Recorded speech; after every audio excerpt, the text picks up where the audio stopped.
இந்த கூட்டத்தில் இந்த பேருந்து நிலையங்கள், தனியார் பேருந்து நிலையங்களை, அரசு பேருந்து நிலையங்களையும் ஒருங்கிணைப்பதற்கான ஒரு கூட்டம் நடைபெற்றுள்ளன. அதன் அடிப்படையில் கள விஜயம் செய்து பார்த்திருக்கின்றோம். தனியார் பேருந்து நிலையத்தையும் பார்த்திருக்கிறோம். அதே நேரம் அரசு பேருந்து நிலையத்தையும் பார்த்திருக்கின்றோம். எதிர்வரும் காலத்தில் சிறந்த பொறிமுறைகள் விஞ்ஞானத்தில் ஆய்வு செய்து சிறந்த முறையில் மக்களுக்கு சேவை செய்யக்கூடிய வகையில் சிறந்த இடத்தெரிவுகளை எதிர்வரும் காலத்தில் எடுப்போம். ஏனென்றால் முன்னைய காலத்தில் ஒரு பேருந்து நிலையம் கட்டப்பட்டிருக்கிறது. அந்த பேருந்து நிலையம் பல காலமாக பல ஆண்டுகளாக செயலிழந்திருக்கிறது மக்களின் படத்தில். அங்கே சென்று பார்த்தபோது அங்கேயும் குறைபாடுகள் இருக்கின்றன. ஏனென்றால் எங்களுக்கு தெரியும், ஒரு இடத்தில் பேருந்து நிலையம் கொண்டு போகும்போது போஸ்கோமுகள் சிறந்த முறையில் இருக்க வேண்டும். அதே நேரம் சிறந்த கண்காணிப்பு கேமராக்களை பொருத்த வேண்டிய தேவை இருக்கிறது. அதன் நிமித்தமாக களவிஜயம் செய்து பார்த்திருக்கிறோம். அதே நேரம் இங்கே அரச பேருந்து நிலையத்திற்கு வந்து களவிஜயம் செய்து பார்த்த போது பல குறைபாடுகளை இயங்கண்டிருக்கிறோம். அந்த குறைபாடுகளை எதிர்வரும் காலத்தில் நிவர்த்தி செய்து மக்களுக்கு சிறந்த சேவை செய்யக்கூடிய நிலையங்களாக மாற்றுவது. தனியார் அரச பேருந்து இல்லாமல் பேருந்து என்பது அனைத்து மக்களுக்கு சேவை செய்யும் ஒரு பேருந்து, சேவை நோக்கத்துடன்.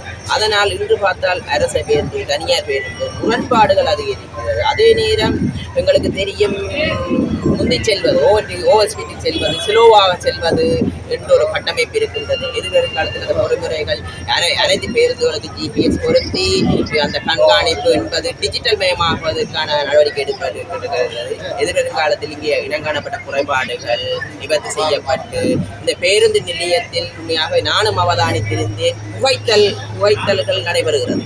ஏனென்றால் மக்கள் செல்லும் இடத்தில் அந்த இடத்திலிருந்து புகைத்தல் செய்யும் போது மக்களுக்கு இடையூறாக ஏற்படுகிறது. போதைப்பொருள் பாவிக்கிறது, வெத்திலை பாவிக்கின்றனர். எதிர்வரும் காலத்தில் இதற்காக கடுமையான நடவடிக்கை எடுப்போம். ஏனென்றால் இந்த பேருந்து நிலையத்தில் பார்க்கும்போது இரவு நேரங்களில் பல இளைஞர்கள் கூடி நின்று இங்கே பல பிரச்சனைகள் உருவாகியிருக்கிறது, சண்டைகள் உருவாகியிருக்கிறது. எதிர்வரும் காலத்தில் கூடலாம் வரலாம் மக்கள், அது ஒரு கொஸ்டி மோதலாக அமையக்கூடாது என்று நாங்கள் பேசலாம். ஏனென்றால் எங்களுக்கு தெரியும், மதுபானங்களை பாவித்து போட்டு ஒன்றுபடும் போது பிரச்சனைகள் உருவாகும். அதனால் இந்த பேருந்து நிலையம் என்றது மக்களுக்கு பாதுகாப்பு அளிக்கக்கூடிய பேருந்து நிலையங்களாக நாங்கள் எதிர்வரும் காலத்தில் மாற்றுவோம் என்று திடமாக கூறுகிறோம். பேருந்துறையும் தனியார் பேருந்துறையும் போட்டித்தன்மை இல்லாமல் சிறந்த முறையில் வியாபாரத்தை உழைக்கக்கூடிய ஒரு சேவைகளாக மாற்றுவோம் என்று கூறுகிறோம். அரசு அதிகாரியுடைய கருத்து இந்த குறைகளை நிவர்த்தி செய்து ஒரு திரும்பவும் ஒரு கலந்துரையாடல் ஏற்பாடு செய்து முன்னேற்றகரமான நடவடிக்கையை முதற்கட்டமாக நாங்கள் ஆரம்பிப்போம்.